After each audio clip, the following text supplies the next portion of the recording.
Es ex médico tratante del Hospital Eugenio Espejo y el día de hoy nos va a acompañar con el tema infecciones multiresistentes. Buenas noches, doctora Heidi. Muchas gracias por su charla.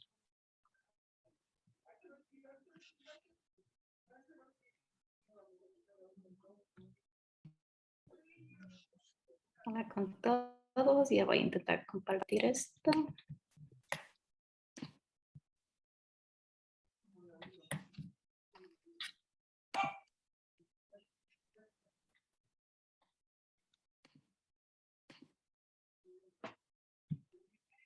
¿Se ve ahí? Sí, y le escuchamos muy bien. Gracias, doctor. Ok, qué bueno. Ok, buenas noches con todos. Muchas gracias a todos, especialmente a Estefano, por haberme invitado para hablar el día de hoy. Yo les voy a hablar acerca de las infecciones multiresistentes. Voy a intentar resumir un poquito por la hora. Entonces, comenzamos con la historia de Ann Miller. En marzo de 1942, había esta paciente Ann Miller que se encontraba pues muy enferma. Ella estaba padeciendo una septicemia por estreptococos. Estos gérmenes lograron infiltrarse en su torrente sanguíneo y los médicos, desesperados por salvarla, le administraron una droga experimental para la época, obviamente, que se llamaba penicilina. Este medicamento había sido descubierto por Alexander Fleming unos 13, 14 años antes. Y luego de haberlo recibido en tan solo unas horas, ella se había recuperado de lo que estaba obnubilada, estaba muy mal, a las horas ya estaba despierta, ya estaba comiendo, según los reportes, ¿no? Y de esta manera es como ella se convirtió en la primera persona en el mundo en ser salvada por un antibiótico. Hoy en día, lamentablemente, los gérmenes que infectaron a la señora Miller se están volviendo resistentes a los antibióticos. Y pues ahora vivimos en una época en la que las personas a nivel mundial mueren a causa de infecciones que ahora podemos a veces considerarlas intratables, entre comillas, debido a la aparición y propagación de la resistencia a los antibióticos. Entonces, ahora les voy a hablar un poco acerca de, o sea, el día de esta noche, mejor dicho, de los gérmenes que producen estas infecciones y los avances y mecanismos de prevención que podemos utilizar. Ok, entonces cuando hablamos de la resistencia antimicrobiana, nos referimos a esto, a la capacidad de adaptación de los microorganismos que les permite seguir creciendo en presencia de los antimicrobianos. Los gérmenes desarrollan la capacidad de derrotar a los medicamentos que fueron diseñados para inhibir o para matarlos. Y pues lamentablemente cualquier microorganismo lo puede desarrollar. Y también, o sea, de igual manera, la resistencia a los antibióticos puede afectar a cualquier persona en cualquier etapa de la vida. Obviamente las personas que por si reciben atención médica, o sea, tienen estancias hospitalarias largas, aquellos con sistemas inmunológicos debilitados, a menudo son las personas que tienen mayor riesgo de contraer una de estas infecciones.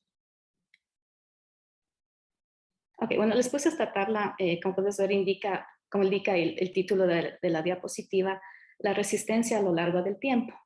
Más como datos curiosos, ¿no? Como podemos ver desde el principio de la era antibiótico, que ya es como varios años, se han descrito fenómenos de resistencia. Los gérmenes cada vez han seguido desarrollando nuevos mecanismos contra las drogas, los antibióticos fungicidas que se han desarrollado. Ahora, si bien ahora el desarrollo de los antibióticos se ha enlentecido, la resistencia a los antibióticos no lo ha hecho. Entonces, una vez que fueron utilizados ampliamente, ya se habían encontrado, ya habían descubierto cepas resistentes. Entonces, en esta tabla podemos ver la rapidez con la que se desarrollaron algunos tipos de resistencia después de la aprobación y lanzamiento de estos antibióticos, incluso de algunos antifúngicos. Entonces, aquí podemos ver, aquí arriba, las primeras resistencias de la penicilina aparecieron al año. Obviamente, tomar en cuenta que esto es de lo que fue comercializado. Entonces, aparecieron al año, en este caso fue por Staphylococcus aureus, 1941 a 1942. Hay varios gérmenes importantes que vamos a ver en esta tabla y por eso es que quería que lo vean. Por ejemplo, vemos aquí a la Candida auris, con su resistencia a la anfotericina ya en el 2016. Este es un germen importante que vamos a ver más adelante porque la CDC lo consideró como un germen de amenaza urgente. Aquí hay otro, la E. coli BLE, que es algo que se ve bastante en nuestro medio. En 1983, con su resistencia a las cefalosporinas. La Neisseria gonorrea, resistente a la citromicina ya en 1980. Klebsiella KPC a los 11 años por imipenem. Esta es solo la segunda parte de la tabla, ¿no? Aquí igualmente podemos ver la Neisseria resistente a ciprofloxacino en el 2007, y más que nada el caso, como podemos ver aquí al último, el caso de Klebsiella KPC, que ya mostró resistencia el mismo año que se comercializó a la ceftazidime avibactam. El mismo año ya había resistencia. Entonces podemos ver que cada vez los gérmenes se van volviendo más resistentes a los antibióticos en menos tiempo. Y es por eso que también hay un punto muy importante que es la prevención. Podemos seguir desarrollando nuevos antibióticos, pero si no hacemos otros esfuerzos por intentar controlar este problema, como podemos ver, las bacterias nos van a seguir ganando. Imagínense que sale un antibiótico y en el mismo año ya hay resistencia. Terrible, la verdad. Entonces, bueno, pues, o sea, como resultado podemos tener de todo esto que algunas de las drogas más poderosas o incluso nuevas que vayan sacando no van a servir ya. Y a futuro lo que podríamos esperar es que se va a parecer a la época antes de tener antibióticos, donde las personas fallecían por infecciones que ahora pensamos que son comunes, ¿no? Son comunes para nosotros. Entonces, aquí solo un poquito de historia. En este timeline podemos ver lo que les mencionaba aquí, en de la era preantibiótica. Podemos ver algunos eventos. Antes de los antibióticos, había 5 mujeres de cada 1000 personas, de cada 1000 mujeres que daba a luz, fallecían. 3 de cada 10 personas que tenían una neumonía también fallecía. Y 1 de cada 10 personas que tenía alguna infección de tejidos blandos por algún corte o una mordedura, también podían llegar a perder la extremidad. Entonces, esas son cosas que son muy raras el día de hoy, pero que sí pasaban antes, ¿no? Antes de que tengamos los antibióticos. Entonces, era preantibiótica, después de eso ya llegó el descubrimiento de la penicilina, que abrió la puerta para el descubrimiento de más antibióticos. Alrededor de los 50 y 60 es donde la mayoría de los antibióticos fueron desarrollados. Posteriormente a eso, lo que tocó fue estudiar los distintos mecanismos de resistencia que se seguían dando, que seguían apareciendo. Y después de esto ya más bien tuvieron que dedicarse a 2 cosas, ¿no? Uno, la prevención y la disminución de estas resistencias. Y por otro lado, la búsqueda de nuevos antibióticos. O sea, eso es lo que se está haciendo, las 2 cosas. Por ahora lo que tenemos que hacer es intentar evitar regresar a esta era preantibiótica, ¿no? Porque ¿qué podría pasar en el futuro? La verdadera magnitud de la resistencia a los antimicrobianos no se conoce por completo. Como ustedes saben, al menos en Ecuador a veces es un poco difícil o tal vez no estamos tan preparados para recoger los datos o realizar reportes. Entonces, los datos nunca se van a saber al 100%, ¿no? Pero existen algunas proyecciones, otros lugares que lo han hecho, y entre ellas nos indican algunas posibilidades, como por ejemplo esta que en el 2050 producirá la muerte de las infecciones multiresistentes, ¿no? Producirán la muerte de aproximadamente 10 millones de personas, y como podemos ver aquí abajo, incluso más que el cáncer, que es algo de miedo, la verdad. Y en este lado podemos ver por zonas, como en ciertas regiones va a ser más afectados que otras, como podemos ver aquí en África, Asia. Esto puede ser debido a varios factores, ¿no? Puede incluir factores económicos o puede ser también secundario a enfermedades más prevalentes que producen inmunosupresión en estas zonas, entre otros factores. Entonces, hay que tener cuidado porque podríamos llegar a esto si no tenemos un esfuerzo sostenido para contener la resistencia de los antimicrobianos. Ok, un poco de epidemiología me lo tomé de la CDC. Ellos habían estado haciendo algunos reportes, hicieron uno en el 2013, otro en el 2019. Entonces, este del 2019 obviamente es algo hecho en Estados Unidos, la resistencia antimicrobiana allá. Aquí. La última aquí podemos ver, esto es un estimado que han hecho ellos, donde indican que cada año los hongos y bacterias multiresistentes causaron al menos 2.8 millones de infecciones y 35.900 muertes. Y por este lado lo describen al Clostridium, como lo conocemos, que es asociado al uso de antibióticos y resistencia a antibiótico, que reportaron 223.900 casos y produjo 12.800 muertes. Entonces, en el 2019, como les estaba diciendo, la CDC hizo una evaluación de la resistencia antimicrobiana en Estados Unidos. La última que hicieron, como les dije, fue en el 2013. Entonces, aquí encontraron que una comparación entre los dos, ¿no? Entonces, cada año, los hongos y bacterias multiresistentes causaron, lo que encontraron entre los dos es que la prevención funciona. Entonces aquí lo que encontraron es que hubo una disminución. Esto se refiere a las muertes globales, ¿no? Disminuyó un 18% las muertes por infecciones multiresistentes y disminuyó un 28% las muertes por resistencia antibiótica, pero en hospitales. Y como les digo, esto lo compararon entre el reporte que hicieron del 2013 y del 2019. Entonces, acá abajo vemos que asimismo disminuyeron infecciones por otros gérmenes. Aquí solo lo especifican un poco.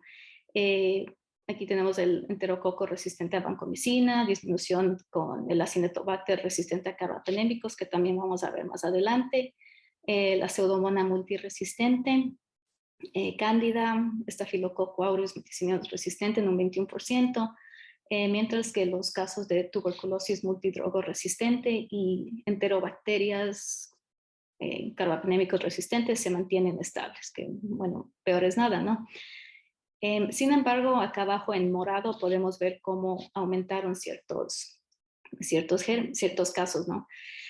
Tenemos un aumento de un increíble 315% del estreptococo invasivo del grupo A, Piógenes, resistente a eritromicina.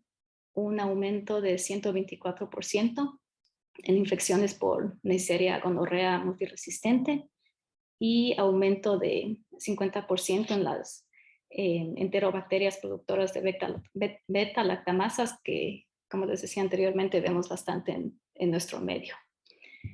Entonces, en realidad sería muy bueno, interesante ver uno a gran escala para comparar estos valores. Ahora, después de todo lo que pasó con COVID, todos los antibióticos que se utilizaba, donde se prescribieron estos, tal vez sin necesariamente requerirlos, tanto a nivel ambulatorio como hospitalario. Sería un estudio muy interesante a ver si la CDC saca otro. Eso sí, está de miedo, la verdad.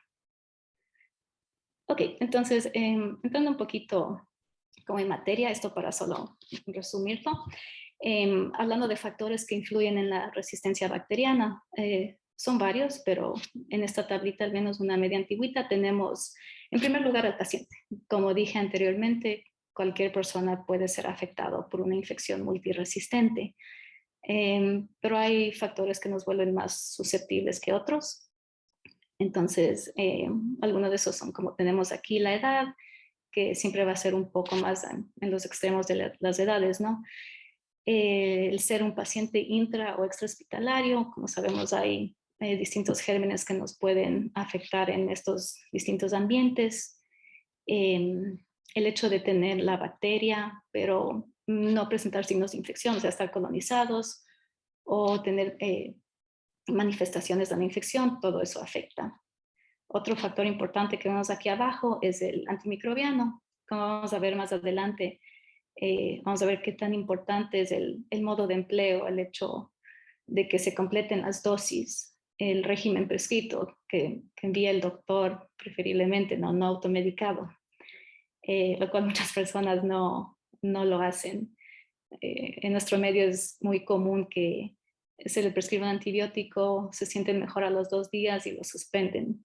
Y también tenemos el otro lado de la moneda donde la gente exige antibióticos. Uno piensa que no necesita, pero ellos lo exigen. Y cuando uno se los da, se sienten bien y lo suspenden. Entonces todo eso afecta a la resistencia antimicrobiana. Y obviamente el más importante que vemos acá abajo, el microorganismo, ¿no? Porque es el causante de todo esto. Influye obviamente el tipo de microorganismo, su tipo de resistencia, que generalmente lo pueden pasar fácilmente a otras bacterias a través de algunos mecanismos, ¿no? Esto es un poco similar a lo anterior, como vemos aquí en esta parte. Es un proceso natural de las bacterias, pero este se acelera cuando los antibióticos están constantemente presentes en el medio ambiente o en los huéspedes. Esta es la razón por la que los antibióticos para la atención médica, la salud animal, la agricultura, deben utilizarse cuando sea necesario y preferible durante el tiempo apropiado. A veces utilizan fungicidas para controlar enfermedades en los cultivos, que está bien porque de una manera se previene infecciones en los humanos, pero también contribuye a este aumento de resistencias. También afecta los desechos humanos, animales, cuando hay desechos hospitalarios, desechos de fabricación de productos farmacéuticos, que también pueden introducir antibióticos y resistencia en el medio ambiente. Aquí, esto es algo un poquito de lo que ya hablamos, ¿no? El uso excesivo o inadecuado de los antimicrobianos en salud humana, sanidad animal, producción agroalimentaria, el uso indiscriminado de antibióticos, la automedicación, que es demasiado común en nuestro medio, el incumplimiento de la posología y la falta de aplicación de las restricciones de venta bajo receta en farmacias. En Ecuador se supone que, o yo me acuerdo que cada cierto número de años o cuando había algún problema mencionaban que sí, que ahora sí está prohibido la venta libre de antibióticos en las farmacias, lo cual personalmente no he visto. Es tan fácil acercarse a una farmacia y comprar un antibiótico allá. Me acuerdo, o sea, la gente se acerca, dice, me está doliendo el oído, tengo un poco de fiebre, y prescriben nomás antibióticos sin pensar qué tipo de infección será adentro, será afuera. Simplemente es tan fácil, la verdad, conseguir eso en Ecuador. Entonces, todo eso igual contribuye a la resistencia a los antibióticos. Ok, entonces, para hablar un poquito más específico acerca de las amenazas de la CDC que sacaron en su reporte del 2019, son los que estamos viendo aquí. Me tapa un poquito esta parte del Zoom, pero los que tenemos primero son las amenazas urgentes, que son los únicos que vamos a ver un poquito más en detalle, porque son bastantes, una lista bastante grande, son 18 gérmenes que incluyeron. Entonces aquí tenemos a Acinetobacter resistente a carbapenémicos, Candida auris, Clostridoides, enterobacterias resistentes a carbapenémicos y Neisseria gonorrea multiresistentes. Ok, entonces, hablando un poquito de la Acinetobacter resistente a carbapenémicos, vamos a hablar siempre de esta parte primero, les dice así las diapositivas. Entonces, primero los datos estadísticos. Como vemos aquí, el nivel de amenazas urgentes según la CDC, y ellos encontraron que en el 2017 había aproximadamente 8.500 casos estimados de pacientes hospitalizados con este germen. 700 muertes en 2017 y con un costo aproximado de 281 millones para el sector salud. Entonces, de por sí el Acinetobacter solito es una amenaza para los pacientes, especialmente los pacientes hospitalizados, ¿no? Porque con frecuencia el Acinetobacter contamina la superficie de los equipos médicos y todo lo que tenemos a nivel hospitalario. Entonces, tienden a ser más prevalentes en pacientes de las unidades de cuidados intensivos. Estoy segura que muchos de sus hospitales han estado con Acinetobacter. Lo importante aquí es el control de las infecciones, que incluye hasta aquí la limpieza y la desinfección, una desinfección rigurosa, sería muy bueno. No solo con este germen, obviamente, pero sí vale la pena recalcarlo en este caso específico. El Acinetobacter es resistente a varios antibióticos y la resistencia ahorita, lo que está saliendo a los carbapenémicos, nos va a reducir aún más las opciones terapéuticas que tenemos. Estas infecciones suelen ser difíciles de tratar, como digo, siempre los vemos en UCI, generalmente, mejor dicho, y difíciles de tratar al menos con los antibióticos disponibles. Las infecciones que pueden producir, como varios otros, son las neumonías, las infecciones de tejidos blandos, pueden producir bacteremias, infecciones del tracto urinario. Con respecto al tratamiento, algunos antibióticos actuales que se utilizan incluyen las polimixinas, tigecyclina, aminoglucósidos. Sin embargo, sabemos que estos también tienen sus efectos secundarios y cada vez se van reportando más casos de resistencia a estos antibióticos. Hay algunos acinetobacterios que se reportan que pueden ser resistentes a casi todos los antibióticos, y con el hecho de que hay pocos antibióticos en desarrollo, está un poco difícil la situación. Hay algunos como el ceftriaxona, que es una nueva cefalosporina que están sacando, que in vitro ha demostrado algo de esperanza para desinfecciones, pero de Acinetobacter en infecciones del tracto urinario. Pero lo que quieren hacer es seguir viendo con infecciones más severas o generalizadas, ya que sí han encontrado algunas cepas resistentes incluso antes de su aprobación. Otro es una familia de la tetraciclina, que recientemente lo han comercializado. Y se ha visto que tiene mejor actividad in vitro, al menos que la tigecyclina, para el Acinetobacter. Sin embargo, también encontraron algunas fallas y algunas resistencias, entonces podemos ver que en realidad las bacterias nos están ganando y hay que poner un poco más de nuestra parte para controlar esto.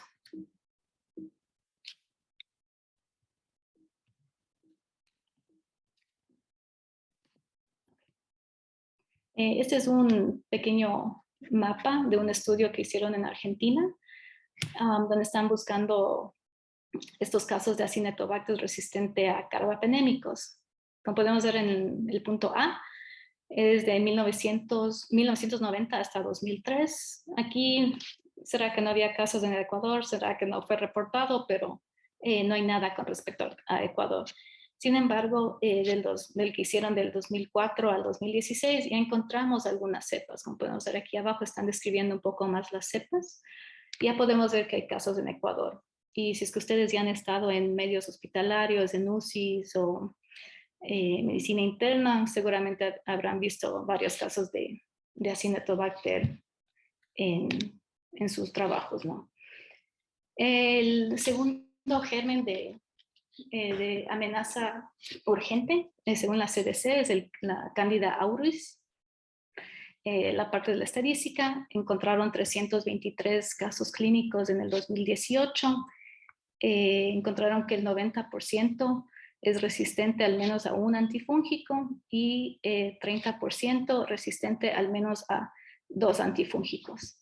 Este fue descubierto por primera vez alrededor del 2009 en Asia, y de ahí rápidamente fue produciendo infecciones severas a nivel mundial. El problema de este es su alta mortalidad, y que algunos de estos incluso son resistentes a todas las clases de antifúngicos que existen.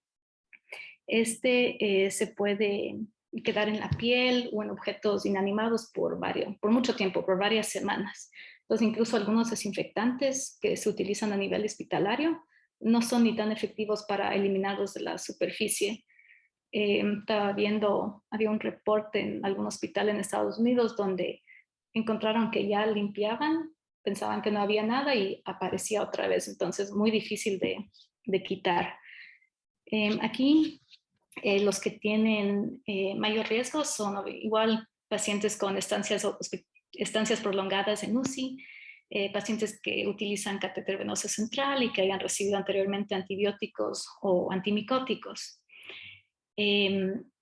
Algo que tienen duda los investigadores es algo que pasó, que no saben por qué 4 distintas cepas de Candida auris aparecieron alrededor del mismo tiempo en todo el mundo. Aquí hay un mapa que indica estas cepas que les menciono y los lugares donde se encontraron. Aquí la africana, Sudasia, Asia del Sur, Asia del Este. Entonces, eso es una gran duda y algo que tienen temor que se pueda regar tan fácilmente por el mundo, ¿no? Otra de las razones, bueno, hay 3 razones específicamente por la que la CDC está tan preocupada por este germen, porque podemos ver, parece como pocos casos, pero lo catalogan como una amenaza urgente, como vemos aquí.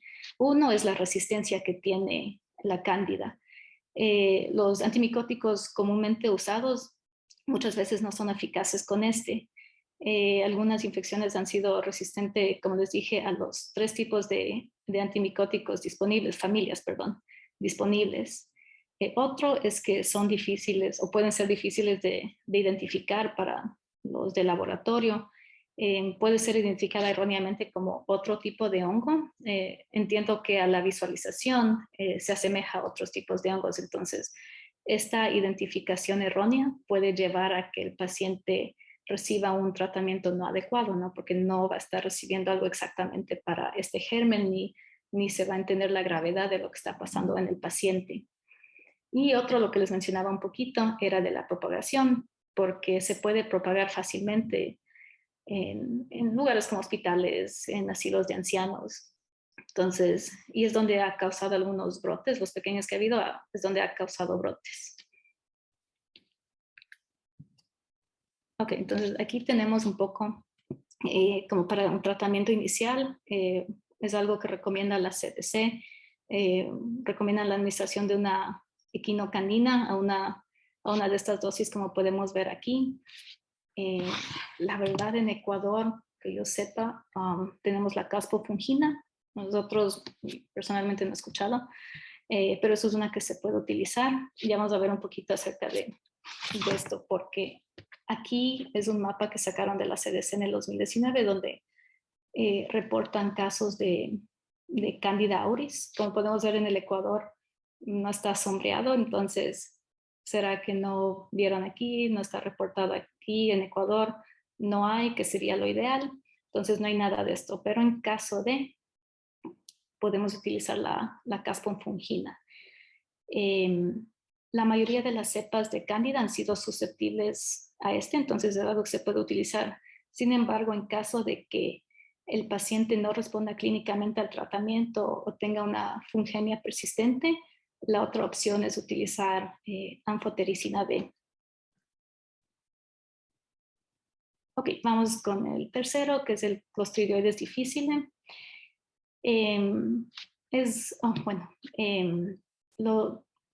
En el 2017 la CDC encontraron o reportaron al menos 223.900 casos con 12.800 muertes y con un costo hacia la salud de $1 billón, que es demasiado, ¿no?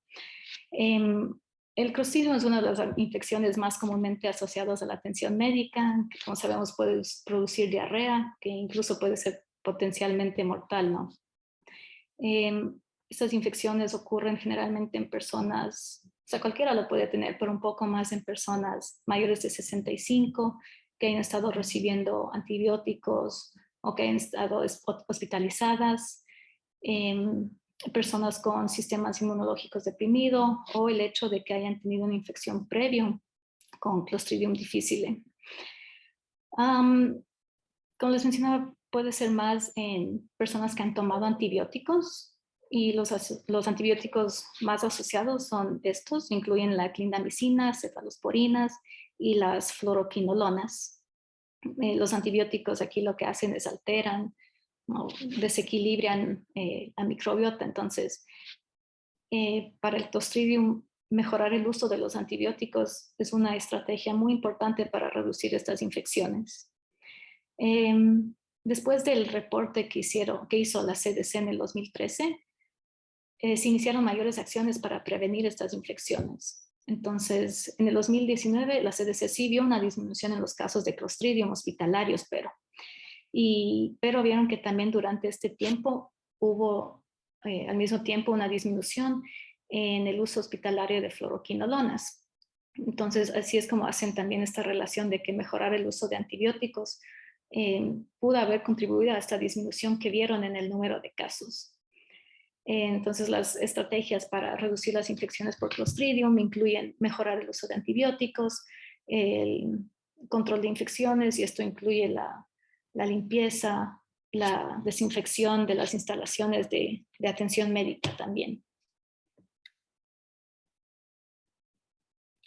El otro que vamos a hablar son las enterobacterias resistentes a los carbapenémicos. Ya le voy a resumir un poquito. Aquí podemos ver que la CDC encontró 13.100 casos de pacientes con este germen en el 2017 hospitalizados, 1.100 muertes y 130 millones de costos asociados a la salud. La CDC los define como enterobacterias que no son sensibles a doripenem, meropenem o imipenem, especifican esto en todo lado, pero bueno, no son sensibles a los carbapenémicos, ¿no? Cuando hablamos de estas nos referimos generalmente a E. coli y a Klebsiella. Es una preocupación muy importante porque algunas de estas familias son resistentes a casi todos los antibióticos, y eso nos deja con muy pocas opciones para tratamiento, o incluso a veces opciones más tóxicas, opciones que son nefrotóxicas, ototóxicas, ya se imaginarán a qué me refiero, ¿no?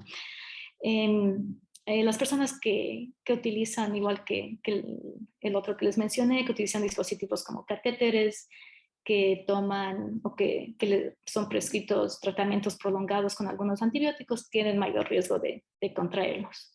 Ahora, la importancia de este radica en su mortalidad, el cual en algunos estudios se ha reportado entre un 40 y 50%. Hay otros también que son pan resistentes. Tal vez alguna vez en los hospitales han visto antibiogramas de paciente y sale resistente a todito, o incluso en Facebook creo que lo he visto como 1000, donde los gérmenes son resistentes a todos. Se pueden estar refiriendo a estos, y es algo que debemos tomar muy en serio, la verdad. Lamentablemente hemos llegado a eso con los gérmenes. Algo que no les mencioné en los otros, pero también aplica para donde se necesita precauciones de contacto, es el adecuado aseo de manos antes de ponerse la bata y guantes, la utilización de batas y guantes antes de entrar al cuarto del paciente, y posteriormente sacarse la bata, los guantes y el correcto aseado de manos después de salir del cuarto del paciente. Ok, la Neisseria gonorrea resistente. Tenemos que la CDC en el 2019 encontró un estimado de 550,000 casos de Neisseria resistente en cada año, 1.14 millones de infecciones nuevas cada año, y con un costo asociado de 133 millones de dólares con respecto al sector salud. El problema con esta Neisseria, bueno, la mayoría tienen entre 15 y 49 años. No sé qué les pasa. Los casos de gonorrea siguen aumentando terriblemente. Usen protección, por Dios. La resistencia a los antimicrobianos, en este caso específico del gonococo, de la Neisseria, ha aumentado rápidamente. Algunos países incluso dicen que también están aumentando la resistencia a los fármacos que normalmente se prescribe, como la cefixima, la ceftriaxona y la citromicina, que vimos que ya era resistente como por 1980. Ahora obviamente sí se sigue dando la asociación con la citromicina, sin embargo es por la asociación que existe con con clamidia, ¿no? Entonces aquí podemos ver un poco de los antibióticos y cómo se iban volviendo, cómo la Neisseria se iba volviendo resistente a los antibióticos y cómo ya no los iban recomendando. A este lado solo les puse esto un poquito más porque podemos ver que es un germen o es una preocupación de los pacientes que puede ser visto en cualquier nivel de salud. Esto es algo de Estados Unidos, donde tienen clínicas de STDs, infecciones de transmisión sexual, en emergencias, en clínicas. Entonces, en nuestro nivel en Ecuador es algo que tranquilamente nos puede llegar en la rural. Creo que a mí no me ha llegado, pero, o no lo he visto, no lo pude diagnosticar, pero son cosas que nos pueden llevar y hay que estar atentos a todo esto. Complicaciones muy importantes de la Neisseria son que se ha visto que existe una mayor transmisión de VIH, hay un mayor riesgo de esto, que es 5 veces, se puede quintuplicar el riesgo de adquirir VIH. También a nivel de las mujeres hay más riesgo de esterilidad por la infección prolongada, embarazos ectópicos, abortos, incluso cuando dan a luz el riesgo de las infecciones oftálmicas, ¿no?, en los recién nacidos. Acá, este era otro. La sensibilidad a los antimicrobianos, esto creo que tal vez después estaba pensando, debí poner un poquito antes, era solo porque mencionaba lo de antibiogramas y MIC, solo es un montón de palabras para que tengan en cuenta estos pequeños conceptos de la sensibilidad que tenemos, la sensibilidad cualitativa y cuantitativa, que es lo que nos pueden indicar en los antibiogramas. Entonces, susceptible obviamente cuando el microorganismo es inhibido por las concentraciones alcanzadas por el agente antimicrobiana cuando la dosis recomendada es usada. Mesalto resistente cuando el aislamiento no es inhibido por las concentraciones séricas de la antimicrobiana, normalmente alcanzadas a dosis normales. Y la cuantitativa, que es importante y que tenemos que ver, es lo que más se recomienda en realidad. O sea, tengan un MIC en su antibiograma o solicítenlo. A mí me ha pasado que he pedido algunos para miembros de la familia, pido antibiograma y hay que especificar literalmente que necesitas un MIC para que te lo pongan, si no te mandan así nomás. Entonces, siempre pidan un MIC. En mi hospital no era así, no hacía falta especificar antibiograma más MIC o algo, entonces la costumbre no. En algunos laboratorios afuera sí, entonces tomen eso en cuenta. Con esto nos referimos a la menor cantidad de antimicrobiano capaz de inhibir la multiplicación de una determinada cepa. Para el MIC también y los antibiogramas es importante conocer que algunas bacterias tienen cierta resistencia innata, como por ejemplo la pseudomonas tiene resistencia a trimetoprim-sulfa. O sea, así apareciera algún número, sabemos, nos tocaría estudiar un poquito, que la pseudomonas es resistente a este antibiótico. De por sí es algo innato de esta bacteria, una característica que tiene. E incluso con todo esto de los antibiogramas y los MICs, la interpretación de este estudio tiene que estar en relación con la cepa, como les digo, y con el tipo de infección del paciente y siempre, mejor dicho, nunca se olviden de la clínica. Consecuencias de la resistencia antimicrobiana, obviamente interrelaciones prolongadas, el hecho de que tengan estas infecciones puede que no respondan al antibiótico, toque cambiar, toque desescalar, si es que va bien. Siempre son internaciones un poco de mayor tiempo.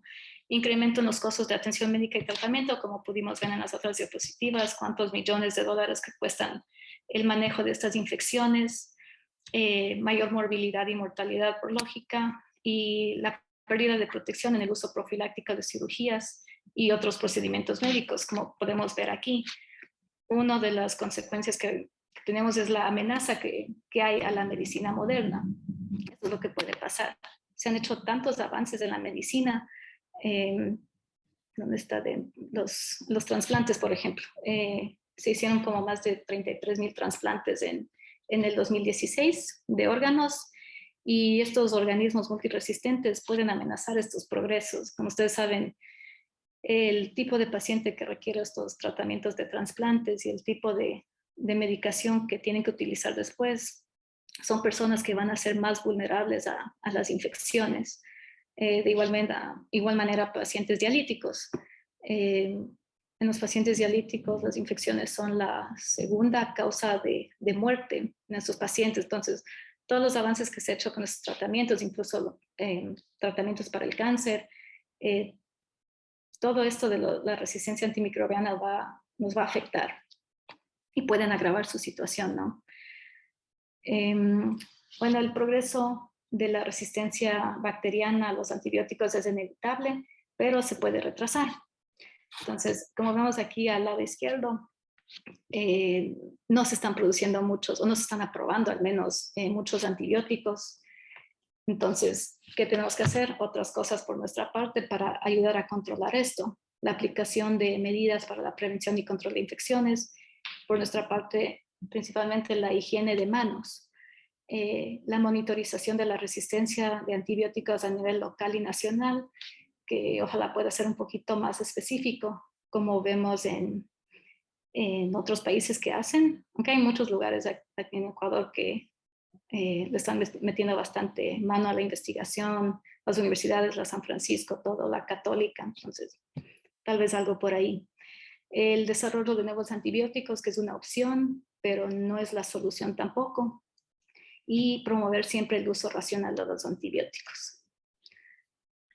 Esa es una pequeña tablita solo para ir rápidamente. Las medidas para prevenir infecciones resistentes a los antibióticos me pareció bonita porque son cosas que podemos hacer nosotros, cosas sencillas. Entonces, por aquí tenemos prevenir las infecciones por el uso de catéteres o sondas o posteriores a una infección. Importante utilizar un catéter, una sonda vesical que tanto se utiliza solamente cuando sea necesario y durante el tiempo necesario. Seguir las recomendaciones para operaciones, inserciones y cuidado de catéteres o sondas más seguras, siempre con la debida higiene para el paciente.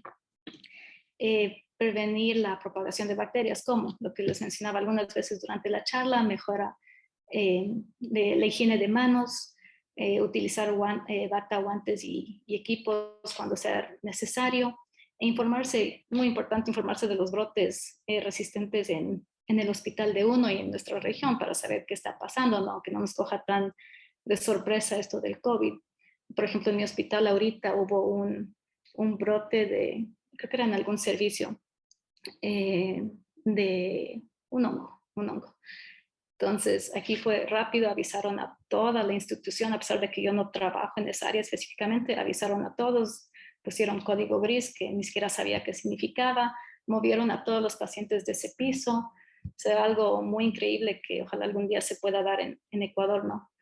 Y mejorar el uso de antibióticos, obtener cultivos, siempre muy importante, y comenzar el uso de antibióticos con prontitud. A veces es difícil conseguir tomar un cultivo, mejor dicho, no es difícil, sino que se nos pasa el tiempo, a veces no se toma, entonces lo difícil es el manejo a veces de estos pacientes cuando no se hacen las cosas correctamente y no se tiene lo que se necesita.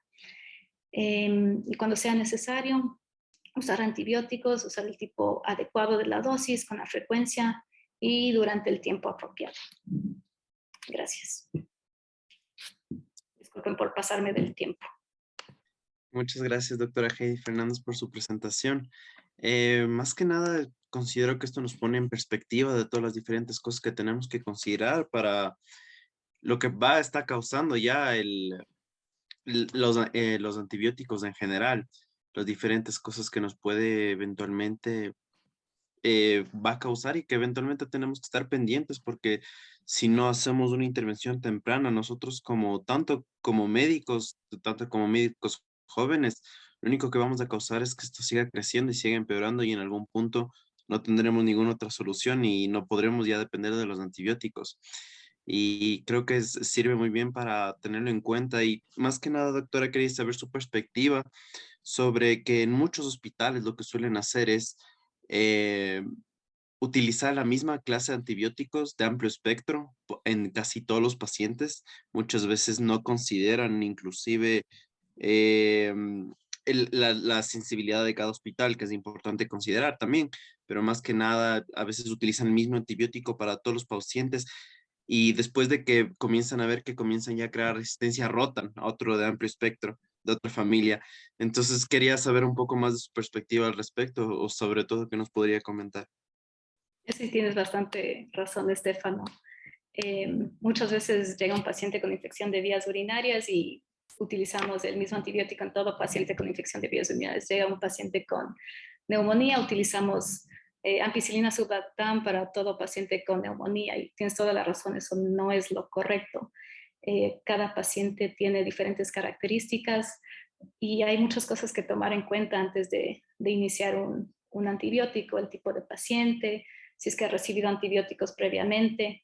Eso es un poquito fácil ver cuando ha sido hospitalizado en nuestro hospital, pero cuando vienen de otros lados o cuando han recibido tratamiento ambulatorio, muchas veces solo dicen, recibí un antibiótico, no sé cuál era, me dieron en la farmacia y quién sabe, tal vez estemos utilizando el mismo antibiótico que ya recibió afuera, ¿no? Entonces, hay bastantes factores que influyen y siempre pensar que cada paciente es individualizado. Sí, hay guías, es verdad, pero como decían mis profesores, por ahí andaba el doctor Sánchez, doctor Castillo, todos ellos.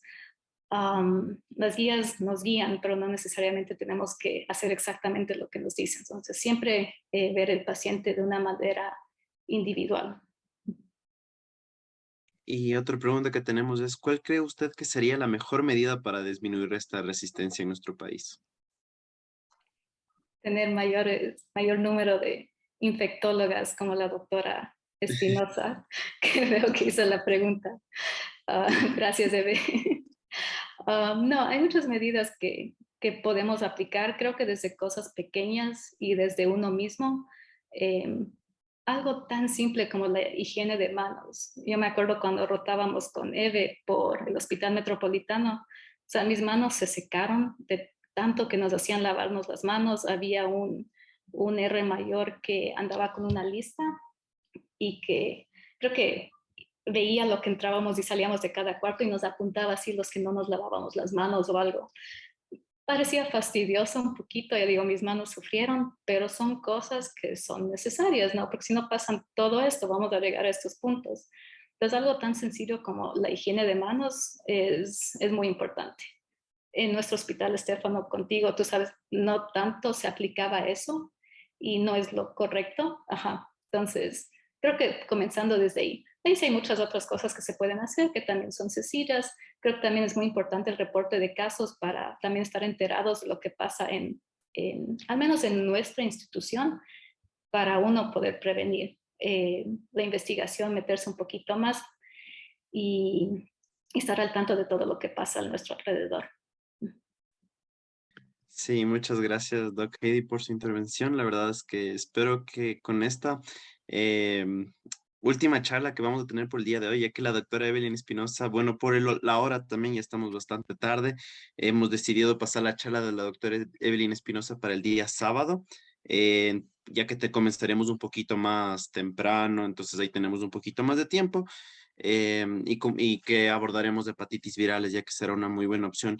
Y justamente qué bueno poder terminar con esta charla, ya que nos deja en perspectiva y espero nos deja a todos pensando en lo que tenemos que hacer para intentar combatir. A veces nos va a secar y nos va a matar las manos. A mí también me pasó, cuántas veces no me pasó, sobre todo en neonatología, pero así nos va a tocar a todos eventualmente en algún punto. Agradecemos la participación de todos esta noche. Esperemos que estas charlas hayan servido bastante. Por favor, ante cualquier duda, nos dejan saber. Si es que, por ejemplo, uno se inscriben al Congreso, les invitamos muy fuertemente a hacerlo, ya que esto les permitirá tener un certificado de 60 horas académicas y que les sirve tanto para concursos, para posgrados, para cualquier tipo de evento que necesiten y que suele pesar bastante un curso avalado por el MSP y por una universidad. Les invitamos y ante cualquier cosa, por favor, déjenos saber. Empezamos mañana igual a las 5 de la tarde con, si no estoy mal, es del modo de gineco con urología, en donde vamos a continuar con este tipo de charlas. Les invitamos a todos muy, muy cordialmente y ante cualquier cosa, por favor, déjenos saber. Muchas gracias a todos y muy buena noche. Gracias, doctores.